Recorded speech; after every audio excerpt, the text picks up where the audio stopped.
Oh, yeah. Oh, yeah. It is time to open up the movie dojo.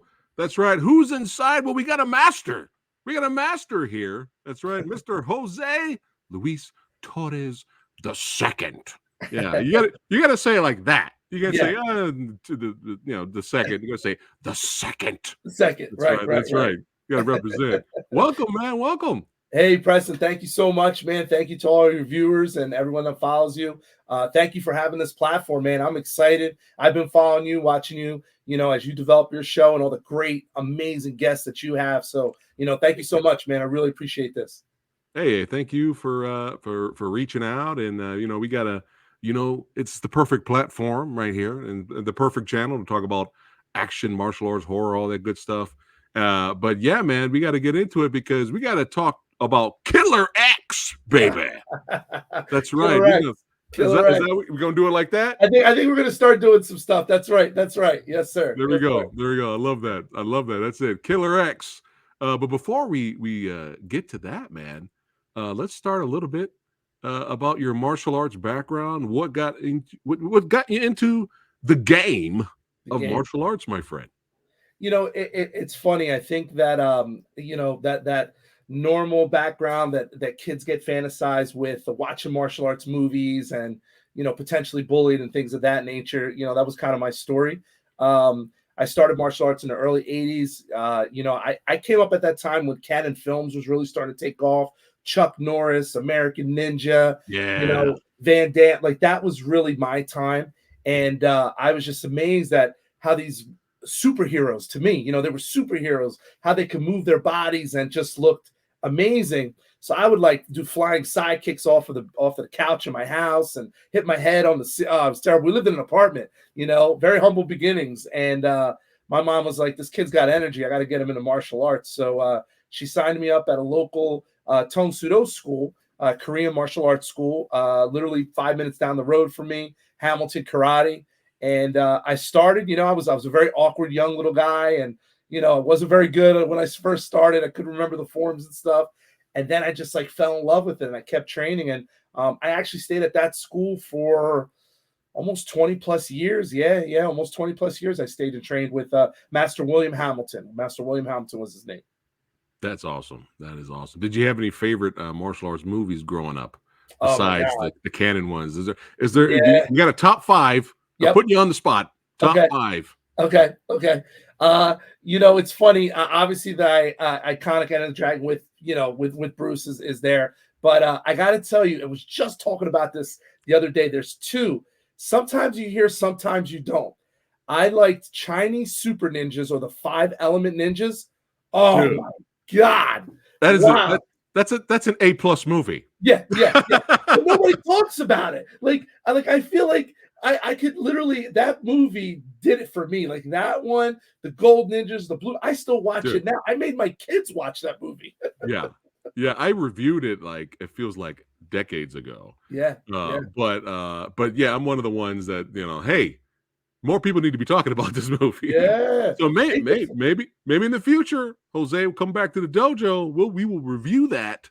We'll That'd be talk awesome. about some Five That'd be Element awesome. Ninjas, man. Oh, so good. That was such a Oh, unique, what I mean? And everybody talks about, the five deadly venoms. Of course.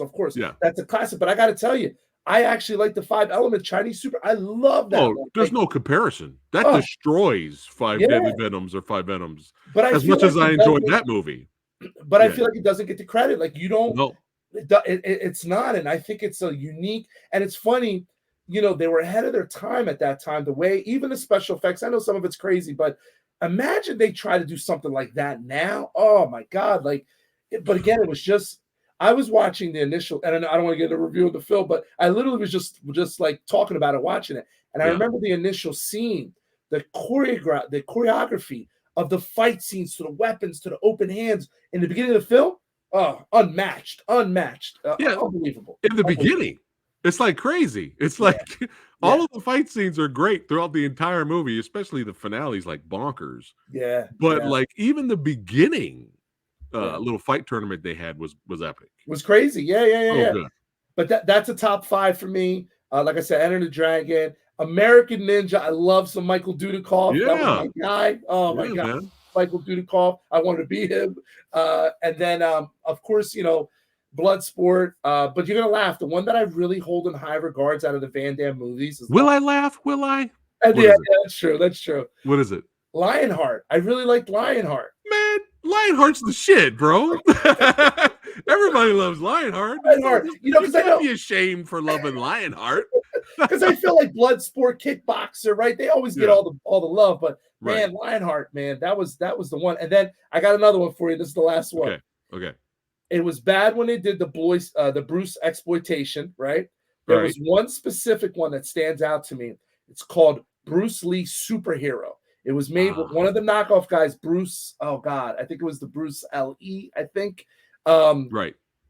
I think he was from Burma. He's the Bruce Lee knockoff that was from Burma. Yeah. His physical physique, the way he moved. He also had Bolo Young in his film. It was another one, but it's called Bruce Lee Superhero. Oh Hey. man, I love that one too. Love that. Some of the Bruceploitation movies are actually legit in terms of the fight scenes. Yeah. Have you seen Clones of Bruce Lee yet? The documentary that came out. I didn't watch it yet. I gotta jump on that. I definitely It looks wild. When we showed clips of that to the audience at San Diego Comic-Con, they were busting up laughing. They were intrigued. So I'm waiting for it to come out on Blu-ray. It's going to get physical releases soon. So shout out to Frank Jang and Michael Worth. But yeah, it just looks wild. That whole legacy of Bruceploitation. But yeah, those are some great picks right there. This man knows his movies. You're having me scared there for a second when you said I was gonna laugh. I thought he was gonna say, was it Three Ninjas High Noon at Mega Mountain or whatever that was with Hulk Hogan? I thought you were gonna say something like that. Yeah. But yeah, man, it's just so much fun. Isn't it great to be a martial arts movie fan, kung fu movie fan? Just a fan of cinema in general, though. But with this genre, which is, in my opinion, kind of making a comeback. I would say the last 2 years, there's been a lot of more focus from Hollywood on action and martial arts movies, and rated R movies are like making a comeback. Which is how it's always supposed to be, which is how it's been. Right. But for some reason, studios are like, we want more butts in the seats. We're gonna make it PG, PG-13. But it's great to see action movies get some spotlight. You know what I mean? So I think this is the time for a lot like independent film. Yes, I mean this is it really coming. A lot of everybody's hunting for content. That, and now's the time, which I think is really leads to the show today with you, is the opportunities that have come about for the small project. Started as a very small project and what it's grown to. But I mean, martial arts is a hard. It's funny because I feel like it's the closest thing that the viewer can watch that they can relate to, right? That's not so far-fetched as like a superhero, but it's like that real superhero that they could touch and feel and, emulate. Everybody wanted to do the helicopter kick. Everybody wanted to do Bruce's kick. Everybody wanted to do the hands and the, all those postures. And, people could do that, but you can't fly across the screen, of course, like Superman. But people, I mean, this was people's livelihoods. People dreamt about this. I think as a kid, I did, I did. Yeah, and I'm glad you brought up the independent scene, because there's so many independent filmmakers right now that are like, hey, they for a while there, and kind of, you could say now, let's be honest, I've said it a million times before here on the channel, there's a lot of really great independent movies out there. Yeah. Action, horror, martial arts that are kind of kicking the big budget movies asses. I mean, let's be real here. How many times have we gone to a movie and seen a big budget AAA movie, action movie, or a horror movie, and we were just like, what the fuck was that? We're just what the hell was that? And then out of nowhere, you'll find something online. You'll find something streaming, and you're like, "What is this?" And when you watch it, okay, it's not a big budget movie, but let me check it out anyway. And all of a sudden, it's a hidden gem. You're pleasantly surprised, and it just renews faith in your love of cinema in general, especially with certain genres. Absolutely. I think, and it's it's just funny because I think there's no formula, right? I swear they think there's a formula, right? Put $400 million in a film, do this, do that. There's no guarantee. How many strings of movies have we recently seen the last 2 years? listen, if I had $400 million for a movie, oh my God, like, you know what I mean? So it's kind of like there's no proven fact. It's really not. It's hit or miss. It's what the viewers want, the energy, the feel of it. Does it resonate with the audience, or is it just, oh, here we go, here's another big budget? You know what I mean? It's Yeah, hard, you know? yeah. They kind of missed the point. You know what I mean? They missed the point. What kind of movie are you making? What audience are you going for? Right. You know, like Yeah. you're missing the point. It doesn't have to be flashy, just be good. Yeah. But yeah, man, look at this guy. Look at this guy right here. Look at that. Look at that handsome Where'd guy. you find that at? That's an older one. That's an old cover I was on. Samurai Guy has his methods. Put that back up. I want to share something with you that, and I'm proud to say that. So that was the first martial arts magazine cover I was ever on, 2014, almost 10 years ago. 10 years ago, literally, right? And that was with Master Eric Kovalevsky. God rest his soul. He passed away, young, talented martial artist. He was trying to do the same thing, kind of do his movie thing, and did a couple smaller parts. But it's funny, and you could see in my face there, I was almost 60 pounds heavier then. My mom and dad my mom had just passed away. And that was a rough time for me. That was a very, very rough time for me, you know? Yeah. And, I'm like, again, a fraction of what that guy was. But it's funny seeing that, because seeing that cover honestly means a lot, but it humbles me, because it's like, man, I remember when I got on that cover, like my parents, they couldn't see it, you know, it is what it is. But I remember seeing that, and now I've been blessed. I've been on the cover a couple times now, but, again, I'm not that same guy. You know what I mean? I kind of, busted out of that mold. So it's funny seeing that. That's why I said, where'd you find that at? Well, I was gonna bring up the fact that you still look just as young, by the way. Oh, thanks. I was gonna bring that grew up. my hair out. Yeah, you got a little bit of the silver fox down there, do. but other than that, you're not Samurai the White, at least over here. But yeah, man, that's really awesome. Congrats getting on a couple of covers there. Well deserved. And I know you've trained many years, but I've seen that you've also been teaching for many years. I mean, that's really my bread and butter. It's so I opened up my first school. So I trained for about 20 years. I went to college, I competed. Yeah, there's some of my little babies right there at my school. Wonderful. Oh my God, those the four of them are a trip. They're still at the school now.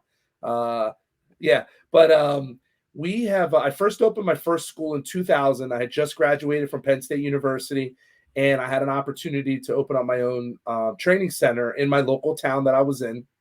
And it was kind of a dream, kind of not, because I was still young. So I was like, oh, let's try this. I just got married. I just had a baby. My first son was born.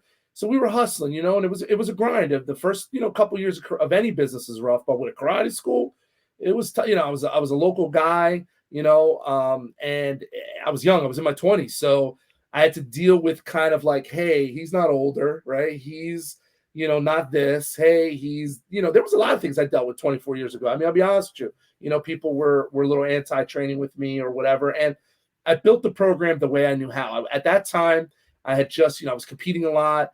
I competed locally. I competed internationally. I used to do Taekwondo. I competed at the Penn State Taekwondo team, did collegiate nationals, stuff like that. And so I kind of used that, basis. And I built like kind of like a fighting school. It's so funny.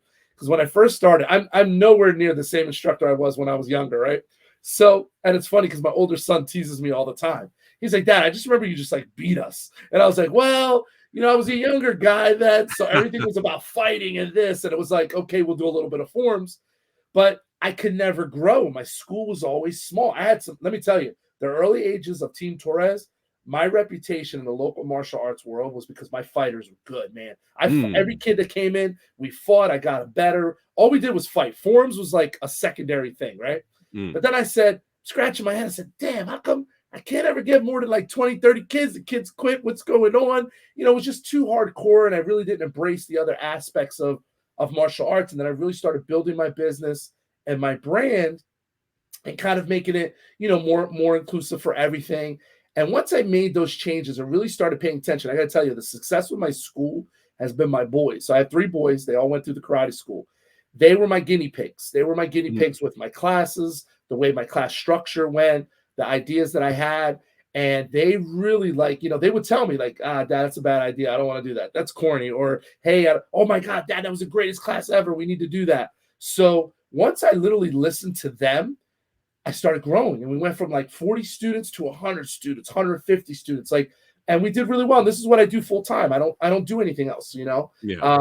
But it really took me probably 5 years to get to where I needed to be, and then I started, just teaching. So after teaching domestically at my own school, I opened up a couple different locations, started traveling, doing other seminars outside of my school, and then kind of building my brand as an instructor. And now I travel probably 8 times a year to different countries to actually teach Korean Tong Sudo, which is a blessing. I never would have thought of this 20 years ago, ever. Wow, that's amazing. That is amazing. So now we got a little bit of your martial arts journey there for everybody watching. How did you get into the film industry? Like, when did you start getting the bug? Was this something that you always wanted to do at some point, or you were just like, "Oh, now's the time"? It's funny because a lot of people think, like, my martial arts buddy was like, I didn't know you wanted to act, or I didn't know you want to do this. So when I got the bug when I was in high school, I was actually in the drama club. I did plays. I sang. I was involved in the arts program. I played music. So it's not, it wasn't unheard of. And I had the lead, like I was Danny Zuko in Grease. I was Bye Bye Birdie. I was Conrad Birdie. So I did those like older theatrical, plays in school, and I loved it. I really did. And I was an athlete, and I obviously did martial arts. But I said, man, I want to do this. But I wasn't going to go to college.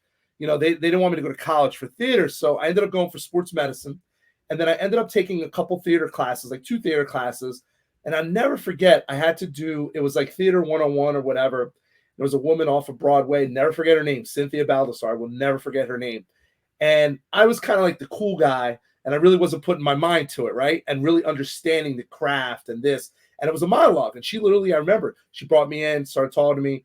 Was like, you're going to fail this course if you don't do what you need to do. I need you to reach deep. And she was like, I really think you have potential. So it was funny. I'll never forget, we did this monologue. And I apologize, I don't remember what the play is, but I did this monologue where I was like a professor and it was like a student. It's a famous one. I really don't remember the name. But anyway, I had to have a big reaction, pick up a chair, do this whole thing. And I got done, and she lost it. She was like, oh my God, oh my God. She talked to me afterwards. She was like, I really think you can act. And I said, wow. But I was a young 19, 20-year-old kid. I was like, maybe I'll go out to LA. I'll do this. I'll do that. So I then was finishing up my bachelor's of science, and I was going to go to chiropractic school in Georgia. I actually got in a life chiropractic school. And it was crazy because at the time, my girlfriend, who's now my wife, Colleen, lovely woman. We've known each other since we were grade school. Colleen, yeah, she became pregnant, and that changed everything. That changed life. There was no, doing any of this other stuff. Came home, built a school, built a family, and that's what we did. So I kind of put those ideas on the back burner, and but it was always kind of like in the back of my head. Yeah. And then it was crazy. I started promoting martial arts tournaments and meeting a lot of people, and that's really what helped me get contacts with different masters and people. And the first person that got me involved with a small independent film was Willie the Bam Johnson. Willie the Bam Johnson, a lot of people know him from WMAC Masters. Yeah, Yeah, he did. He did two recent independent films, 1 out of 100, and I think there's another one he just did. But he calls me up. He says, "Hey, I need you to audition." He was like, "I know we were talking this other day." He said, "I need a ring announcer for my 1 out of 100 independent film." And I was like, "Oh, all right. Well, hey, here's my chance." You know what I mean? So I ended up doing an audition for him, and he picked me. And I ended up. It was a one-day shoot, nice and easy. But I got to ad-lib the day, and it was really cool because there's another independent director called Robert Parham. And Robert was there that day. He saw me act, and we just started talking. And he was like, "Hey, man," he goes, "That's awesome. That was good work." So it kind of made me excited. yeah. And I was like, "I really, really want to do this. How can I figure this out?" And I became good friends with William Christopher Ford, who played Dennis in Karate Kid 3. Yeah. There's a Shout out man. to that guy. Let me tell you, I owe him this whole opportunity of independent film would have not happened if not for my relationship with him. I started my own podcast over COVID, and he helped me get guests and do all these different things. Amazing. And I consulted him. I said, "Hey, man, I really want to do a movie. What do you think? I know there's some things out here. Who could I try out? Who could do this?" And he said, "Listen, I know a great guy director Jim Towns. He's working on a project. Let me put you guys together and let you guys hit it off. And I went to Dragons Fest in LA. It was two years ago exactly. And I basically sold myself to him and kind of said, hey, this is what I want to do. This is what I can bring to the table. And Jim believed it. Yeah, Jim believed in me. And he kind of developed this script and this idea around me and my idea. And he was like, let's run with it. And here I am 2 years later talking to you on your amazing podcast show. You know what I mean? Man. Yeah. Yeah. Well, I may not be as amazing as you, sir, because I mean, come on. I mean, Samurai Guy. I've had some amazing guests, and I'm always honored to have all the guests that I've had. Every single one of them, including you. But what, Martin Cove? You had Martin Cove? I did. I'm getting a little jelly over here. I'm getting jelly. But how cool is that? You got to interview Kreese himself and Sean Kanan. Man, yeah, Mike Barnes. It's crazy because, Preston, I got to tell you, everything really took off for me over COVID. And when I started my podcast and we were all locked in, I started it and then I reached out to the guys that I was friends with. Hey, you want to do some interviews? Let's do this. And then they all started helping me. So it was crazy because Marty Cove is the one that got me all those other karate guys. He was like the first guy. I was actually decently friends with Marty right before the whole Cobra Kai thing blew up. Yeah. He was doing appearances and I had met him and, we exchanged numbers. I brought him to my karate tournament twice. Nice sweetheart, wonderful guy. And, I said, hey, I'm going to do this podcast. So could you be like my first famous guy on it? And he said, absolutely, Jose. So once I got him, then I started getting tied to the other, actors. I had Sean Kanan. I had Darryl Vidal, Master Darryl Vidal, who created the crane kick. Ron Thomas, who played Bobby. Mike Barnes, then William. And I met William kind of like right after Sean. Sean actually had introduced us. And I got to tell you, man, William Ford is the man. He just a great heart and soul. And, I confided in him a lot and he really believed in me. And honestly, I swear to you, I would not have this opportunity if it was not for him, man. He really had my back and put me in the right place. You know what I mean? Well, I think he saw your passion like I'm seeing right now. You're just like, let's go for it, man. There you go. There he is. There he is right there. Yeah, man. Yeah. So talk about the 52 Masters project here. So that was 3 years ago. And that kind of, William Ford, that kind of put me on the spot. So me and William have been talking and he said, Jose, I do this show, 52 Masters, where I showcase different masters. And I said, yeah, I mean, you got some heavy hitters on there, Benny Urquidez, some top-notch guys, And he said, hey, I want to do an East Coast guy. Are you available? I was like, me? I'm like, I am not an actor. I'm not none of these things. And he goes, that's not what I want you. He goes, I want you because of your heart and because of what you do. And, I see you. And I got to tell you, man, we that really kind of put me on the map for a lot of things. And a lot of people started seeing me. And it was funny. We ended up doing, he admitted this to me. So it was a big deal when I got picked for 52 Masters. It's on Tubi, it's on Amazon. So we ended up, a lot of people were interested in seeing it. So we ended up doing like a movie screening with the Regal. Mind you, Regal, I say Regal, and now think 2 years now, I'll tell my story. But I reached out to the local guy. I said, hey, I'm on this YouTube show. I want to show it in a movie theater. What can we do? I sold 200 tickets to come to 52 Masters. Yes. Whoa. Yes. It's all on my Facebook. Yeah. 52 Congrats, tickets. Man. Crazy, Congratulations on that. So it was cool. It was a cool thing. Students were in it. They interview you. It was a nice time. It really was. So kudos to my man, William. Yeah, shout out to William. Yeah. And I'm going to give a shout out to Steel Justice. That's right. That's one of the most entertaining action movies that, nobody else talks about. Right. Mr. Cove. Yep. Mr. Steel Justice himself. Right. But yeah, how cool, man. Congrats on that. And then you got involved with the Warrior Island here. I did. So I know James Jefferson very well, good friend of mine. I've known him for 20 plus years. He's got a great vision. He started Warrior Island and his Global Proving Ground concept. Global Proving Ground, it was like a UFC type, similar, full contact. Yeah. Man, that might have been like 15 years ago because he's been working on it for a while. And, another passionate guy. And we ended up connecting. We did trade shows together. So I was like the martial arts tournament guy, and he was the fitness guy, and we used to do some shows and stuff together. And he told me about this project, same thing. So unfortunately, I was going to be more involved with the first film, but I had to, I was going to Korea to do a seminar, and I was taking students this summer. So I wasn't able to be, fully part of the film, like the original idea. So I have a very, very small role, very small cameo. Originally, I was a main instructor. I was part of his comic book series. They had like the tournament and different things. If anybody that follows it, but unfortunately, this summer I wasn't able to come to set because I was in Korea with my students. We went there for about 2.5 weeks, which amazing experience taking. I had been there before, but this was the first time I brought my students. Copy that. Well, that's cool. You were part of the project, and I had a blast interviewing James and everybody else, Silvio Simac, everyone last year. We had a lot of fun. Yeah. Yeah. Hey, yeah. I tell you, Silvio's the man. I want to tell you, great martial artist, unbelievable physique, but the humblest guy. And I will say, because we announced it on my show and I put it out there public, Silvio's going to be part of Killer X too. Yes. Yeah, that's now we're talking. Yeah. Yes, sir. Yeah. Yes, sir. Nice. Yeah, Yes, Silvio's he's one of them ones. Yeah, he's good dude. Humble dude, but I wouldn't fuck with him. No. He crushed you real quick. Yeah.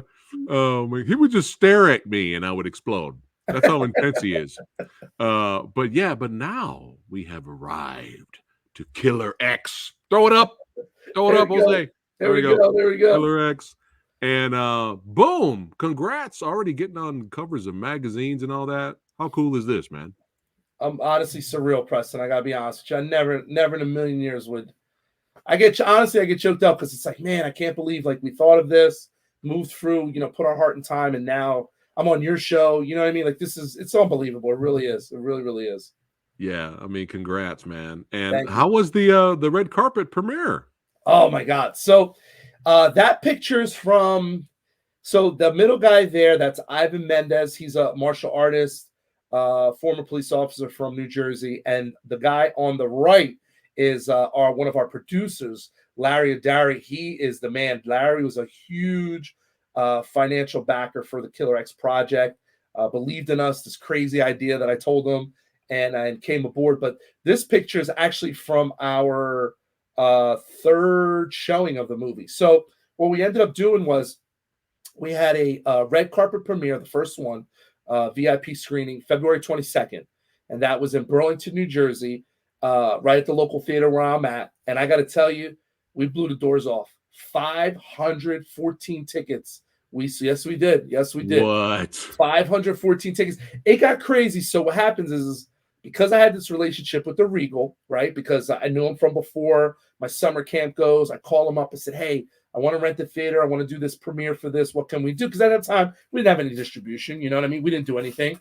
Yeah. And you could kind of self-theatrically distribute if you go, it's like a term called four-walling, where you kind of, do your thing and move it around, which is very similar to what we're doing. But I reach out to him. I say, hey, we want to get 180 theater. I said, I can sell 100 tickets. I did 200 the last time. No problem.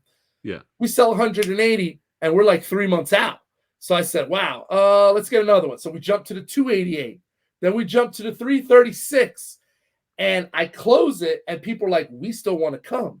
And it's not like 10 emails. I'm talking about 100 emails. It was the craziest like movement that I've ever seen. So I reached out to them and said, I need one more theater. The guy goes, are you serious? And I'm like, yeah. So then we got another theater for 181 or 180, excuse me. So I think, like I said, it was 514 was that final number. And I even have the video on my I was blessed to have a photographer, videographer follow me from when we walked in. So what we did is we had a whole process where we did 5 limousines and they brought some of the cast that people walked through. The line was through the movie theater at the door. They had never seen anything like this locally. Nothing. So by the time I got in, I was like the last person in, of course. I was the star per se. And Preston, I got to tell you, man, it was the most magical moment of my life to walk into that movie theater and have everybody clap and cheer. And do you know what I did? The video's out there. So it's on my Facebook and it's also on YouTube. I have 2 videos. We did like a hype video, which is just a 1-minute thing. You kind of see everything. But then I have the 15 minutes. So it took me 15 minutes to get into this place, right? Preston, I stopped and I did my best to shake every person's hand as I walked through and work that crowd, because these people took time. They paid their ticket to come see me, to believe in me. So Yeah. I mean, hugs and kisses and shaking Yeah. hands as much as I could, you know. And Yeah. then it was funny because I did feel a little Hollywood because I had a guy doing security, one of my good friends, Steve. And Yeah. Steve was also a line producer. So he's like grabbing my shirt. He's like, Torres, we gotta go. We gotta start the movie. Like, let's go. And I like jumped in the crowd and I'm hugging people. But Yeah. you know, the crazy thing that I really think Killer X is special is it wasn't just one gender, one race, one genre type of people, from little kids to white, black, Hispanic, Asian, to middle-aged, to senior citizens. People came to see what the hell is Killer X? What did Jose do? But once they got past that, now they're like, wow, this is a good film. It's got a good story. You know, there's kids in it. And it's not a kids film, but you know, we tied in some things. And like my soccer team, I got them a cameo in the film. You know what I mean? So they're in. I coach youth soccer, my youngest son's team. And those kids thought it was the greatest thing ever. You know what I mean? And but it was cool. Honestly, it was a really, really touching experience. But that was my first one. Then we moved the film to York, Pennsylvania. We had just under 100 there, a little bit smaller. But it was nice because it was none of my people. It was new people. Then we brought it back to Burlington again. We sold 180 tickets. So now we're floating around the 750 people have seen this thing. And we have June 14th is our next screener, and that is in Reading, Pennsylvania. That's our next domestic ones that we have coming up. Right, copy that. And at some point, it'll be available streaming everywhere, and you're getting a physical release, I heard. We are. Allied Vaughn Entertainment just signed a deal with them. We're so blessed. So we're gonna have a physical DVD coming out, which is obviously huge for martial arts, right? I mean, who doesn't want to be on a DVD, right? Yeah. So and it's funny because I was like, do people still watch that? And they do. It's coming back. It is. Absolutely. Yeah. So I think that's gonna come out. It's either gonna be the first week of June or the end of May. Okay. I'll post it. Obviously, I'll send it to you guys, but it's definitely gonna be a DVD. And then shortly after, a couple months later, it'll go streaming. Hopefully Amazon Prime, Roku, Vudu, and a couple other channels. And then we'll see what it goes from there, and that's just domestic. That's not even international distribution. So, we're gonna see what happens with that. We're still in some talks for international. But the fact that it's our first film, Preston, to even get any of the attention we got, you know what I mean? It's huge. I'm sure it's very humbling, and you're honored. And I mean, how cool is that? And I'm looking at the cast here. You got some heavy hitters in here, not just William.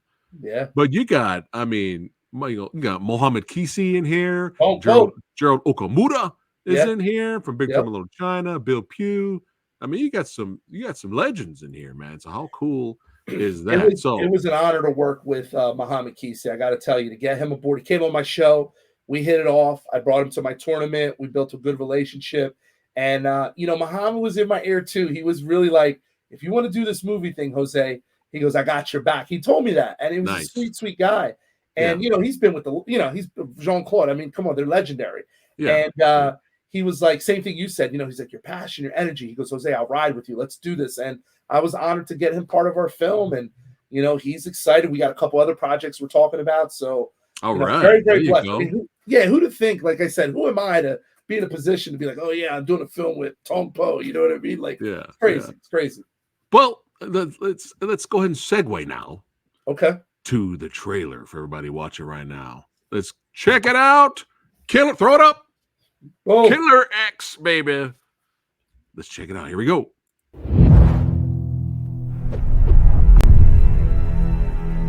We're talking about the stuff we don't talk about, aren't we?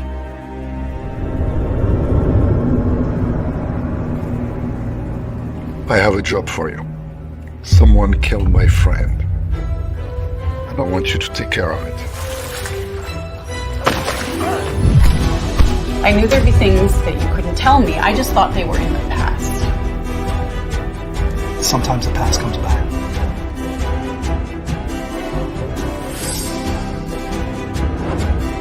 We are not enemies. Right, Peter?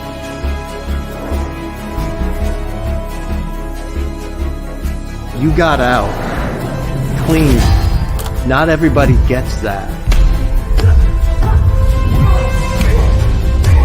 Are we safe? Are the kids safe? I need to know who she's in trouble with. Who's she not in trouble with? They're gonna keep coming, aren't they? They weren't just assassins. They're like some kind of death cult. We're gonna put an end to this foolishness. They fall on his back like a sick turtle. They want to get up. But this is not your affair. This is her mess to clean up. What would it take to get her out of this? Make things right. Besides her corpse? You and the kids are the only thing that matters to me. You know that, right? She made her choice. Seriously, man. You have too much to lose now. See you around.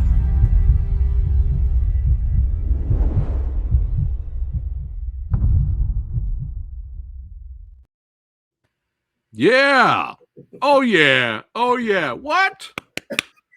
Hey, that's scratched the itch, baby. Oh yeah. Were you losing your mind while filming the movie and be like, I'm actually having a fight scene with Tong Po? Yeah. Did it kind of hit you? Because I know you're working hard, you know, it's an independent film, you're working hard, you're busting your ass. Yeah. And all of a sudden you're like, wait, hold on a second. I'm actually having a fight scene with Tong Po right now. Let me tell you, I share this with you, and I literally just talked about this with somebody. It got so real for me because, again, you know, Bruce Lee is obviously, you know, the mecca for everybody. He's the OG for, you know, for mostly everybody. And I think, you know, he really, what he did in the entertainment industry. But Jean-Claude Van Damme, you know what I mean? He was my guy. He was my guy as I was kind of growing up, as I told you, with Ken and everything. And I was amazed that, you know, Bloodsport, Kickboxer, and everything. So knowing those films and then having Muhammad, you know, as this legend on our set, so humble and was just like embracing everything. And I remember there's a shot of me doing a 360 hook kick to his face, and he's not tiny. I'm not kicking 5'4". My man's 6+. You know what I mean? And it's like, cut, do it again, do it again, do it again. And I had a blast doing it. Like after like the 10th take, it comes over to me, and it was the coolest experience. They go cut. They're like, all right, we got a little bit. And Muhammad comes over and he like starts rubbing my shoulders. And he's like, Jose. And he has this beautiful, like, you know, his accent, right? And he's like, Jose, you're doing good. Don't worry. Don't worry. It's good. It's good. I promise. And I was like, all right, all right, all right. You know, because I was, you know, I was humbled. I was in awe, but I was also nervous too. Like, you know what I mean? Like, again, I knew what was part of this project. And these guys, you know, coming aboard from Gerald to Muhammad to William, these guys are big guys, you know what I mean? And to have them believe and say, hey, we're going to be part of your project, Jose. We're going to support you. You know what I mean? Not knowing if I could act, not act, you know, if I could move, if I couldn't move. And they trusted me. You know, I felt the pressure. I did. But it was funny. After the 10th take, I literally said this. I said, oh, shit. I'm really making this thing happen. Like, yo, I'm getting punched right now by Tong Po in the face. You know what I mean? And there's a shot. And I told you I'll send you the screener, but when people see the movie, you know, we're fighting, and obviously they can see the clips there. But he comes at me, and it's a shot. You just see his hand. Boom. That is the scariest thing, to see Tong Po's knuckles coming at your face, because we shot tight. Like, it wasn't like, you know, big Hollywood, hey, stay 2 foot away. We tried to keep it as tight as possible for certain things. And I felt very confident in my ability, but a good, you know, stunt choreographer. But I was the main fight choreographer. So, you know, I took really pride in that. And I trusted, you know, what I could do. Man, that was scary as hell having him come at me. I'm telling you right now. He's a big dude. Let's have some fun and take a look at it again here. And then by all means, I mean, we can't spoil the movie because we watch it when it comes out and when it's available. But yeah, give us a little bit of some BTS here. Yeah, yeah. So it's funny. This takes place, the beginning of this takes place. This is probably the third quarter climax, starting to build of the movie, where the main heroine and partner, the Killer X, is a woman named, her character name is Ayana. She's the actress Elena Choronova. Now, Elena has been in the movie industry for 15 years. She's a stunt woman. Yeah, shout out to her, man. Yeah, tons of work. Some people may know some of the films she's done, but she's done some big stuff. Like, she's the woman that jumps out of helicopters, gets set on fire, does handstands on motorcycles. Legend. She was my first leading lady. Like, she was unbelievable to work with. But basically, what we're doing is we're going to this point to try to, solve the issue at this movie of what's happening. And we have this really cool fight scene. And one of the things that, as the fight choreographer, that I wanted to do was, Preston, you're going to laugh. I said, this is my shot, right? So I got to show that I can fight, I can move. What kind of weapons can we throw? Like I don't want to say I threw everything in the kitchen sink, but we had the swords, we had the kamas. I fought with a chain. I fought with an arnis stick. I did kicking, I did punching. I tried to do a bow staff. I tried to do as much as I could so people are like, hey, Jose's the real deal. Like, let's follow this guy. You know what I mean?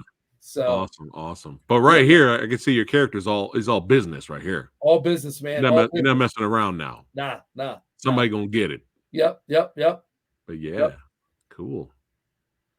How many days did it take to film the movie? So the total filming was 23 days, but the majority of the film was shot in actually 11 days.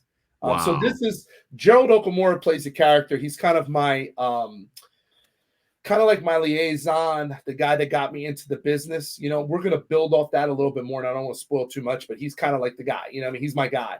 Right. Gets featured in and kind of sets up, and it's cool the way he pops in. The way he is in the movie, I think people will like it. And we got a really cool to let everybody know if they come to the theatrical or once the movie comes out, we did add some Killer X magic, and there is a mid-credit scene. So nice. When the credits play, that doesn't mean the movie's done. We actually cool. threw we did throw a mid-credit scene in there, so they pay attention to that as well. Well, speaking of cool, when has Gerald never looked cool? I don't think it's possible for him to not look cool ever. Yeah. I got to tell you, when I filmed that scene with him, so iconic. He's so professional. I want to say maybe we did 5 takes, maybe. Like he was so good. Man, he's the man. He's the man. Nice. Yeah, man. Be a lot of big trouble if you mess with this guy right here. That's right. And there's the wonderful Muhammad. Like he's so, oh my God, his presence on screen. You know what I mean? That's Tong Po. You know what I mean? But now it's an older Tong Po. And, he was great to work with. He was magical on set. He was sweet to everybody. And the cool thing is I got to fight him. And then my older son is in the movie. He plays one of the henchmen. Oh, nice. He gets to fight Muhammad too. In the movie. Yeah. So it was pretty cool. Yeah. Nice. Cool. Elena just cracked somebody's neck right there. Yeah. That's awesome. She takes somebody out. Yep. She takes somebody out. Yeah. The woman right there in the pool, that's Amanda Schnover. Now, Amanda is a very talented actress, has a great resume. If you guys can follow her on IMDb, she just did Candy Cane Lane with Eddie Murphy. That's on Netflix, or was on Netflix. Oh, nice. All right. Yeah. She's a very talented actress. She plays Marzana, who's the head bad female villain in our movie. So she has a fight scene here in a pool. I mean, think of it, independent film, and we're doing water scenes. I know, right? Now, it's still all safety first. I'm sure you guys are always in. So this is really cool. I was honored to do this. So this gentleman is Shannon Bogan. I'm gonna tell you, that was an on the money kick. We made contact on that. We definitely. I see that. Yeah. So Shannon is a instructor in my school, and he works. He helps teach class for me, career martial artist, and I had to get him into the film. And I think he's got a great look too. But we had a really cool fight scene in the movie that people are going to see. And it was cool because we had a different rapport fighting, because he's Uki for me, I've Uki for him. We know how to touch and move without hurting each other. So I feel our fight scene is going to be very realistic because we were hitting, like, I'll be honest with you, we were tagging on certain things to really make it, you know what I mean? Give it that feel so that when people see it, they're like, oh shit, did he really kick him in the throat? Like I did hit him. I caught him right here. And we went, and it was funny because Shannon's crazy. So I'm touching him, but I'm not hurting him, right? I'm just touching him.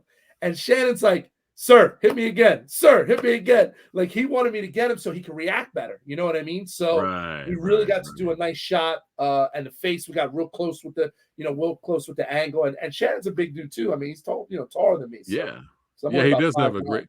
Yeah, he does have a great look, and he can move for a big guy. No, Shannon can move. Shannon just recently won a grand championship at a tournament. Yeah. Oh, nice. This is now that woman there, the brunette is Jessie Groover. She's from Philadelphia. She's a professional actress as well, very well known in theater. And she played my wife, Danny, which was cool. You know, this was the first time. So I had my ex-girlfriend, movie ex-girlfriend.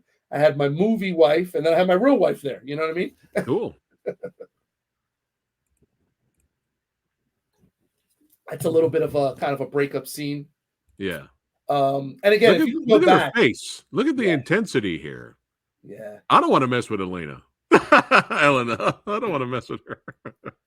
Preston, I'm going to tell you, man, there was some really good magical moments. I really think for being an independent film, you know, what we had, the budget we had, the amount of heart that people put into this, Yeah. you see it on the screen. Like, you know, I mean, was it, you know, you've seen some independent films and you've seen some big budget films where it's like, you know, the character was like, okay. Everybody put their heart into every character. I mean, really. And I think people are going to see that. I really do. Nice. There he is. He's a beast. It's not. Does he have the sword there?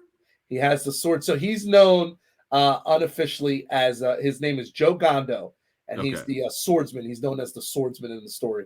Yeah. Yeah. William with a katana sword. It's time to run. Absolutely, 100%. It's time to go. That's it. Yep. Now that gentleman there is Ramel Gargolis. Ramel is a career martial artist, world champion, former NASCA and NBL world champion. He's based out of Texas now. We're very good friends. He's done some other movies before when he was a little bit younger. But Ramel now works for the Kickstart program, which is Chuck Norris's karate program out of Texas. So we were able to fly him in and have him part of the film. So he plays one of the assassins in the film as well. Nice. I like how she hit him and he just he just bounced off you like nothing. Yeah. That's what happens when you know, Samurai Guy's at a metal concert and the guys in the mosh pits just want to just try me out. That's what happens. They just bounce off. Bump off you. I have the same look on my face too that you had. Were there any close calls with some of the stunts or any challenges? Yeah, you know what? There was. We had there were two issues. There was one with Muhammad when we were working with a real machete sword versus a fake one. You know, Muhammad does everything 0 to 100. And you know, on an independent film, you know, obviously you have some, you know, sometimes you don't always have checks and balances and stuff. So we had one thing. Nobody got hurt, everything was fine. But then the other time there's a fight scene in a warehouse, and I was the fight coordinator, but I also had a stunt consultant and coordinator, Manny Ayala. Manny is very well known in the industry, big budgets, multi-million-dollar budgets. But we had a younger guy, black belt, real sweet guy. He comes from another school, David Hyman. And I think Manny added something else. Something happened where the choreography that originally we did changed. And I was supposed to go left versus this way. And I went this way. And Preston, boom, caught me perfect. Ooh. And it was funny because I got to tell you. So, you know, I'm a career martial artist. I know how to defend myself. Yeah. But obviously I'm in movie mode, right? So I'm like turning and I'm like, oh, my God, is this punch really about to hit me? You know what I mean? And I'm trying to sell it. So I did feel big time when the director's like, cut, get ice for Jose. What the hell just happened? You know what I mean? It was a big deal, you know, because obviously, you know, it would create problems. Right. And then David, you know, David apologized. David's a sweet guy, great martial artist. So my older son makes fun of me. Ryan, he's in the film. When we get to him, I'll show you. Yeah. And I said, man, I can't believe it. I said, I haven't been punching my face in 30 years. And he goes, but Dad, that's because you're a movie guy now. You're Hollywood now. He goes, you're not a karate master now. Oh, that's what he said to me. And he goes, you were talking thinking that. He goes, you were thinking of selling the shot. You weren't worried about defending. And I'm like, you know what's weird? I did. Like, I seen it coming. And I was like, oh, well, maybe what do I do? Like, it was crazy. Right. So crazy. Oh, man. How so fun. That shot is in the film. When I first get punched, I don't know if we see it, but I'll show it to you. So this is a great fight scene in a motel room. Ooh. And that's Lawrence Waller. He's a stunt guy out of Delaware. Great guy, great look. They have an intense fight scene in this hotel room. Yeah, very intense. Yeah, I could tell. Look at that. Ooh, getting down. Yeah. And shout out again, and I will always give credit. I mean, not just to the filmmakers, martial artists, actors, performers, and fight choreographers, but the director. I always want to give credit to showing the action. You know, I was just talking about this with so shout out to you know, Jim Towns. Yeah, but I was just talking about this yesterday. I had the wonderful Jesse V. Johnson on the show Oh wow. with the even more wonderful Nina Bergman. And I was just talking about that. I was like, thank God, Jesse, you know how to shoot fight scenes. And that's always been a pet peeve. I will say it 5 billion times. You can have the most talented martial artist in the world, most talented stuntman in the world, make the greatest fight scene ever. But if the director doesn't film it well, or if they screw it up in post-cut editing, yep. you just killed it. You ruined everything. Yeah. And, again, from what I'm seeing so far in this trailer, man, shout out to Jim and whoever edited the movie. Again, thank you for, showing the action, So this and not is, having, you can see everything. This is great. Yeah, we didn't miss anything. We did a lot. And obviously, because I was doing a lot, I really wanted to, as my first film, honestly, Preston, I wanted to put it out there. I had to. Like, I felt like this was it, right? Because if I did my first independent film and it was garbage, I'm not. And again, to each of the viewers, people might hate the film. They might think it's the worst thing ever. But we really put it. Like, we made sure people saw. We made contact. We did real martial artists. Really making the techniques that were sellable, that were actually punches. We're actually making context. Like, I'm going to tell you, these two young guys. So this is, I believe that's Connor Malarkey or Chase Malarkey. So background with them, they are two former Division I wrestlers, very talented, and they got great looks. They look like Contra. Do you remember the old video game Contra affair? Oh yeah, that's what they look like. So when I met them, I was like, oh my God, their look is phenomenal. So we worked a lot, but we did more of hand to hand stuff. And I mean, they're strong, but I'm going to tell you right now, when we were throwing, there was no missed blocks. You literally heard the skin every time. Wow. You know what I mean? And we worked hard. We really, really did. Like, those guys were amazing. Every guy that I worked with put their heart in and their soul. And we busted ass. I mean, this is in a warehouse in the summer, 96 degrees. You know what I mean? Ooh, right to the body. Yeah. Here we go. Here's the scary part. There it is. Like, when you have Muhammad Kisa coming and try to kill you, I don't care if it's fake or not. Oh my God. Look at his face. Oh my goodness. Oh man. That's my youngest son, Mason. So he's in the film. He plays my son Max. Nice. And Mason is a new black belt. So he's a career, he's a martial artist, and it was cool because he got to show his acting chops and got to do some some cool action stuff as well. Oh, cool. And William was great. William met Mason when we did 52 Masters, so they had a little bit of chemistry in their scene. Dear God, run. Run. Are you looking at this? I mean, come on. Run for your life. But yeah, we get some swordplay there. And now is this training sequence? No, so that's a fight scene. So it's a katana versus our niece. If you notice, they have my son Max. He's tied up in the chair on the right. So there's some definite like I said, I don't want to give everything away. Okay, but I gotcha. Yeah, there's different levels. There's like a hierarchy. It's almost got a little bit of different assassins, game of death type stuff. Like it's got some cool stuff. Look at these guys. Oh my God, it is Contra. Look at them. It's Contra affairs, man. Contra. Yeah. Look at them. They're beasts, man. If you saw them in the alley, you'd have problems. Look at them. That's amazing. Yeah. Oh, I know. Ooh, a little 2-on-1 fight there. Oh, we got another one here. Now here's a really cool one. Yeah, this isn't so obviously on the left is Elena Chorinova. Right. But on the right, for my MMA fans, that is Britton Hart, the current bare knuckle boxing strawweight champion. That's awesome. So we got her involved. This is her first action movie. Yeah. And again, she was on my podcast. We've developed a relationship. And she flew out from Florida. We were able to get her part of the film, and she has some really cool scene in the thing. She's a real fighter. Like, she can knock a dude out. You know what I mean? Oh, she's real. She'll kill somebody. Well, I'm already loving the look here. This is amazing. Oh, look at that. Look at that body shot, man. Oh, nice. Right there. That's it's funny. I tried to put these Easter eggs in for martial artists. Like, this is that's a real one of our numbered self-defense techniques. Guy punches, you elbow, and then you back fist to the face. And I try to do it as clean as possible. You know what I mean? So there's no missing. People know exactly what you're doing. You know what I mean? Nice. This is the Arnie sword fight. Yep. Yeah.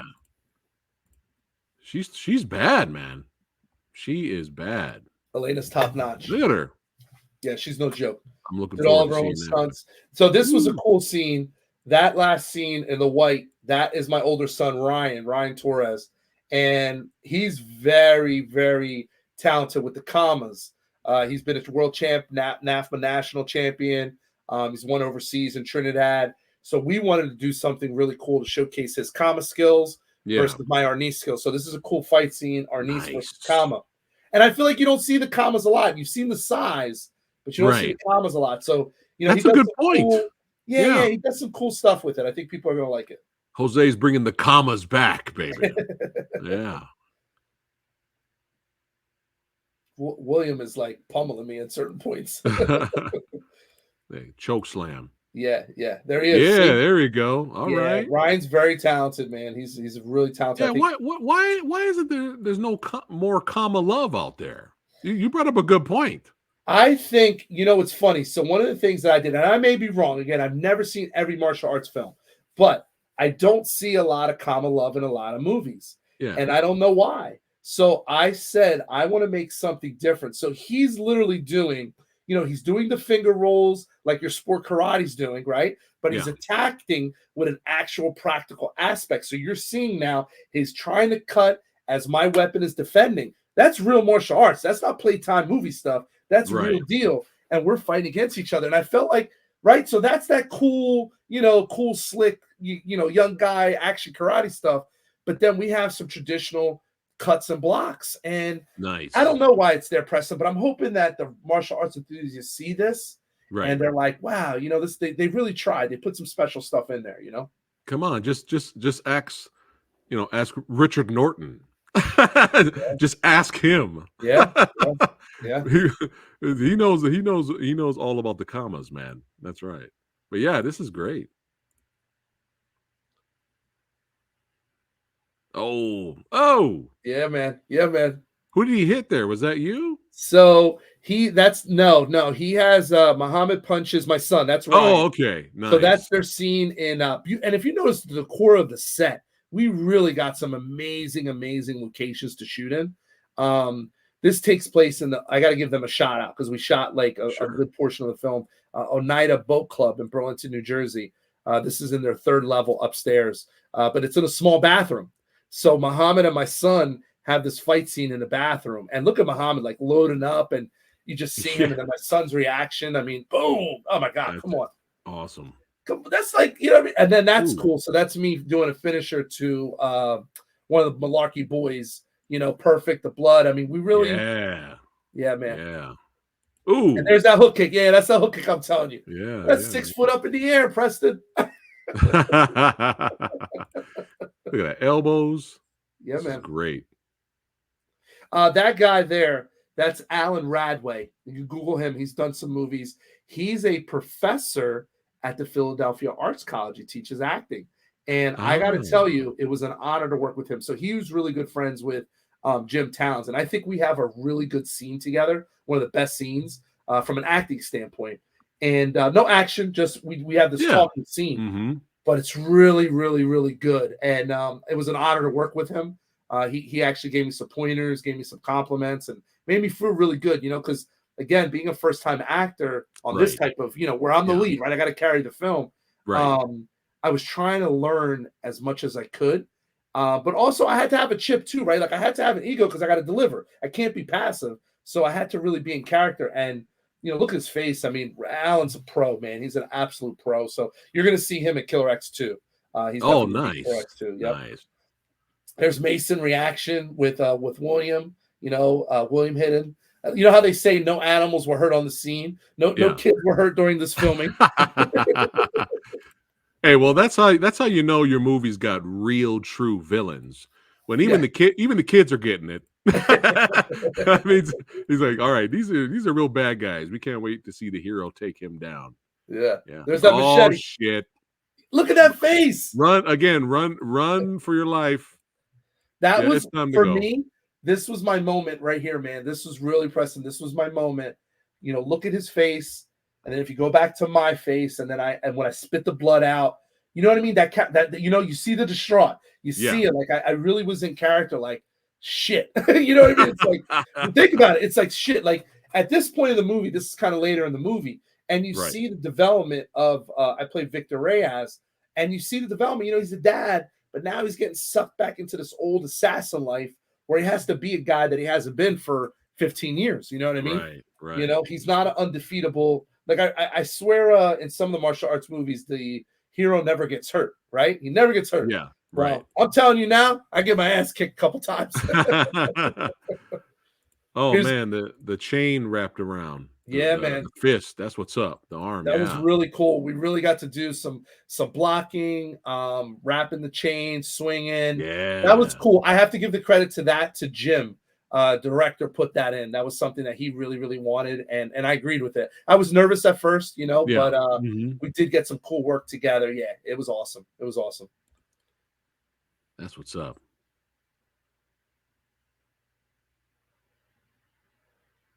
Now I got to tell you that scene there where she's laying on the beach. That's in right in California, and again from a production value, that shot alone, the color, right? You see how that- Yeah. Come on, man, that's pro stuff there. Like we really lucked out. We had a really good crew. You know, that's not a normal. I don't think Right. it's a normal, you know, independent.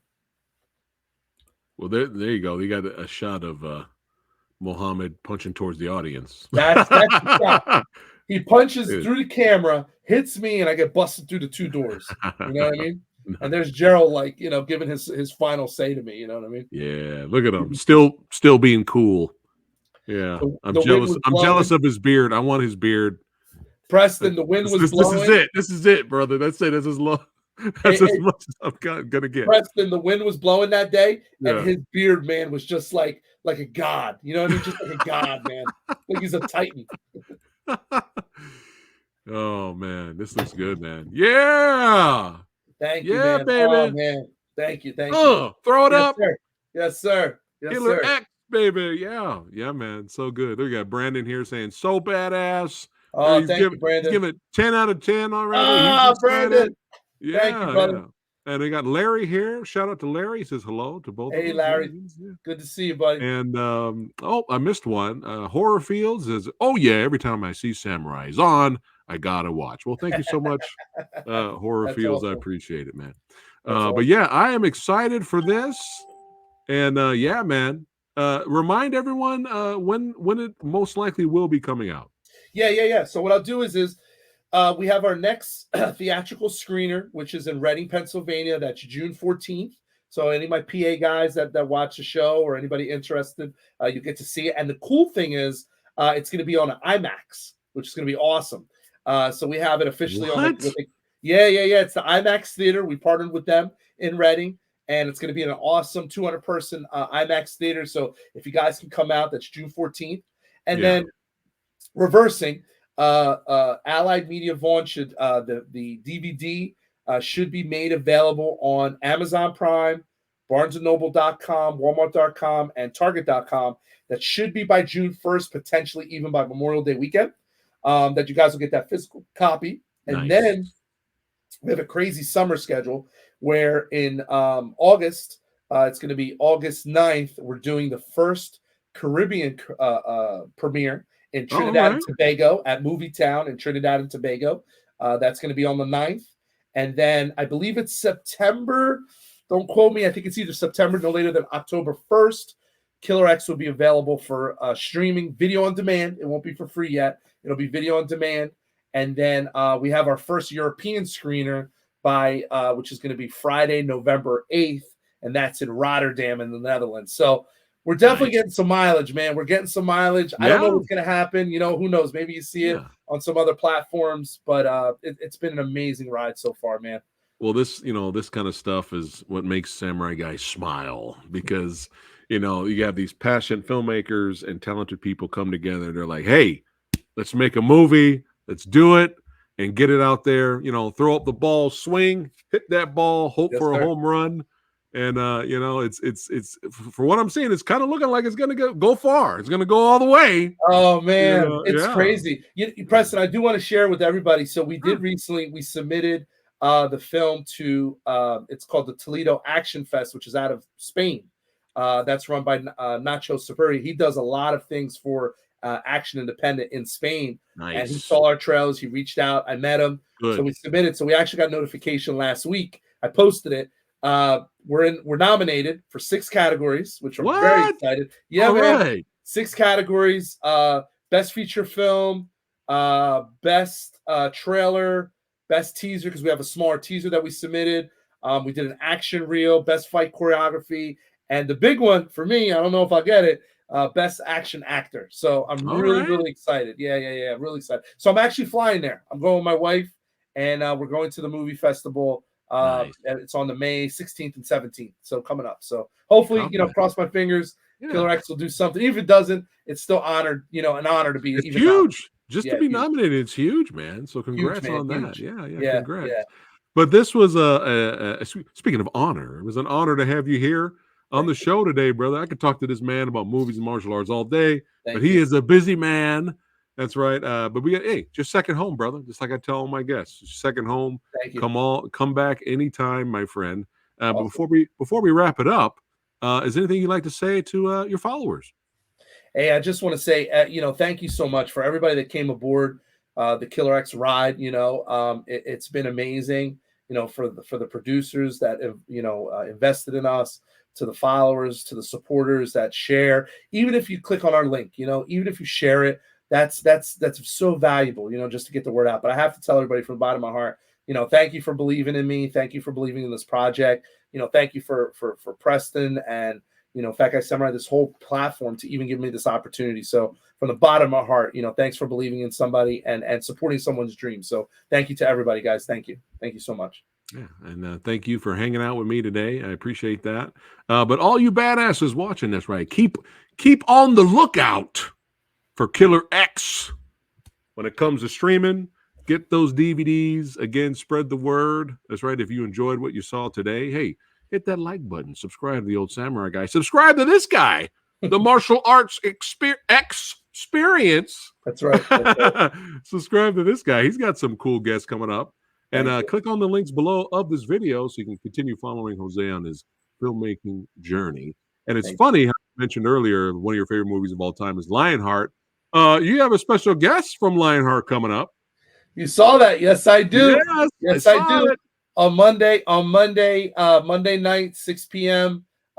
Eastern time, we have Haskell Anderson, who played Winston, the legendary Winston that helps Van Damme get the training.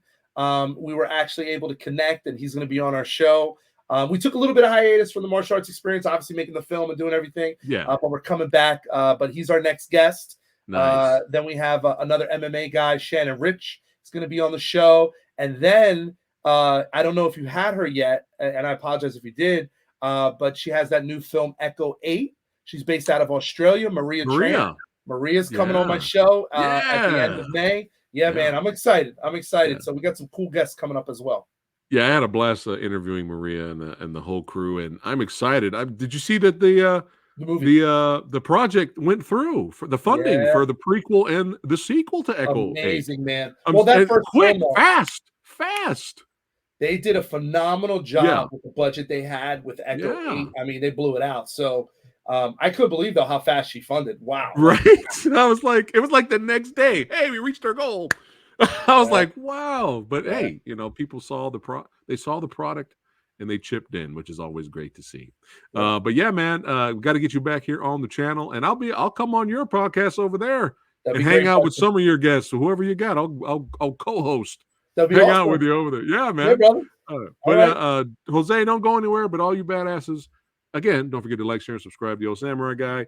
Don't forget to check out the episode yesterday with Jesse V. Johnson and Nina Bergman. And I'll see you guys on the next one. Keep kicking and keep using those commas, baby. Bring commas back. Take care, everyone. All right.